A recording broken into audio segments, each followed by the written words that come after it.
Assalamualaikum warahmatullahi wabarakatuh.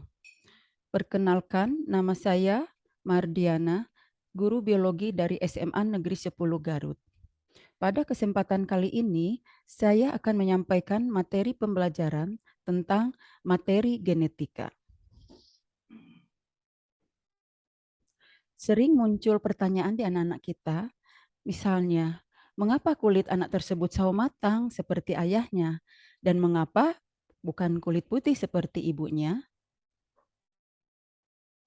Hal ini bisa terjawab setelah kita mempelajari hereditas. Apa itu hereditas? Hereditas adalah penurunan sifat-sifat genetik dari orang tua ke anak. Beberapa ahli telah mempelajarinya antara lain Mendel, De Vries, Correns, dan lain sebagainya. Sekarang perhatikan, ini adalah sel. Kita akan mempelajari letak di bagian mana kromosom atau gen itu berada. Ini adalah sebuah sel di mana bagian dalam sel kita mengenal ada inti sel. Di dalam inti sel ada bagian yang mudah menyerap zat warna yang disebut dengan kromosom.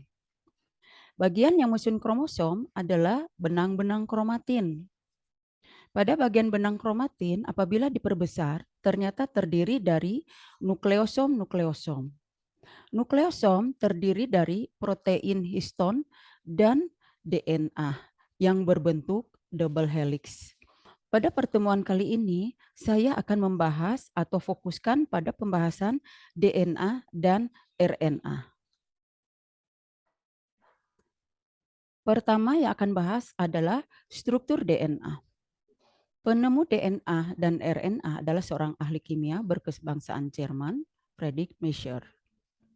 Dengan penelitian yang lebih lanjut yang dilakukan, dan diketahui bahwa DNA tersusun atas nukleotida-nukleotida sehingga membentuk polinukleotida. Satu nukleotida terdiri atas nukleosida dan gugus fosfat. Sedangkan nukleosida terdiri dari sebuah gula pentosa dan sebuah basa nitrogen berupa purin dan pirimidin. Jadi, nukleosida adalah nukleotida tanpa fosfat. DNA dibentuk atas 3 macam molekul. 1. Gula pentosa yaitu deoksiribosa. Gula deoksiribosa adalah gula ribosa yang kekurangan 1 atom oksigen. Kemudian kedua adalah gugus fosfat. Ketiga adalah basa nitrogen. Basa nitrogen terdiri dari basa nitrogen purin yaitu guanin dan adenin. Kedua, basa nitrogen pirimidin terdiri dari timin dan sitosin. Berdasarkan hasil penelitian Rosalind Franklin dan Maurice Wilkins pada DNA dengan menggunakan sinar X, juga hasil penemuan James Watson dan Francis Crick mengungkapkan suatu model gen yang terkenal dengan nama double helix atau tangga tali berpilin ganda. Watson dan Crick mendapatkan hadiah Nobel pada tahun 1962 atas penemuan tersebut. Nah, DNA berfungsi sebagai pembawa informasi genetik dari suatu generasi ke generasi berikutnya. Perhatikan berikut ini, inilah bentuk molekul DNA yang berbentuk double helix atau terdiri dari 2 rantai polinukleotida yang berpilin atau yang dinamakan double helix. Nah, kita lanjutkan pada molekul RNA. Seperti halnya pada DNA, RNA mempunyai daya absorpsi maksimum terhadap sinar violet dengan panjang gelombang kurang lebih 260 milimikron serta menyerap warna yang bersifat basa. Menurut peranan dan tempat terdapatnya ada beberapa macam RNA, antara lain RNA duta atau sering disebut dengan RNA messenger, dibentuk oleh DNA di dalam nukleus, berperan membawa kode genetik dari DNA. RNA ribosom keduanya dibentuk oleh DNA, berada di dalam ribosom. Ketiga, RNA transfer dibentuk oleh DNA dan berada di dalam sitoplasma, berperan mengikat asam amino. Struktur kimia RNA seperti pada DNA, yaitu tersusun atas rantai polinukleotida tunggal atau single yang terdiri dari satu, gugus gula pentosa, yaitu gula ribosa. Kedua, gugus fosfat. Ketiga, basa nitrogen yang terdiri dari satu, basa nitrogen purin terdiri dari adenin dan guanin. Basa nitrogen pirimidin terdiri dari timin dan sitosin. Jadi, jelas terlihat perbedaannya basa nitrogen yang menyusun DNA dan RNA. Perbedaannya terletak pada basa nitrogen pirimidin, yaitu DNA memiliki timin, sedangkan RNA memiliki urasil. Nah, ini perbedaan RNA dan DNA dilihat dari bentuk molekulnya.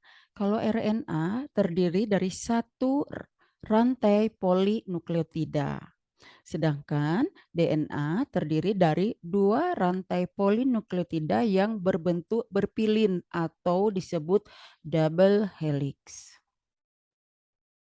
Nah, terakhir, secara garis besar, pembahasan hari ini perbedaan DNA dan RNA. Pertama kita lihat tempat ditemukannya. DNA hanya ditemukan di dalam nukleus, yaitu di dalam nukleosom, dalam kromosom, plastida, dan sentriol. Sedangkan RNA ditemukan di dalam sitoplasma, terutama di dalam ribosom dan juga di dalam nukleus. Kemudian dilihat dari bentuk rantainya, kalau DNA berupa rantai panjang dan ganda atau disebut double helix. Sedangkan RNA berupa rantai pendek dan tunggal. Dilihat dari fungsinya perbedaan DNA dan RNA, kalau DNA berfungsi berhubungan erat dengan penurunan sifat dan sintesis protein. Sedangkan RNA fungsinya berhubungan erat dengan sintesis protein. Kalau dilihat dari kadarnya, DNA kadarnya tidak dipengaruhi oleh aktivitas sintesis protein, sedangkan RNA jumlahnya atau kadarnya dipengaruhi oleh aktivitas sintesis protein. Perbedaan berikutnya antara DNA dan RNA, basa nitrogennya.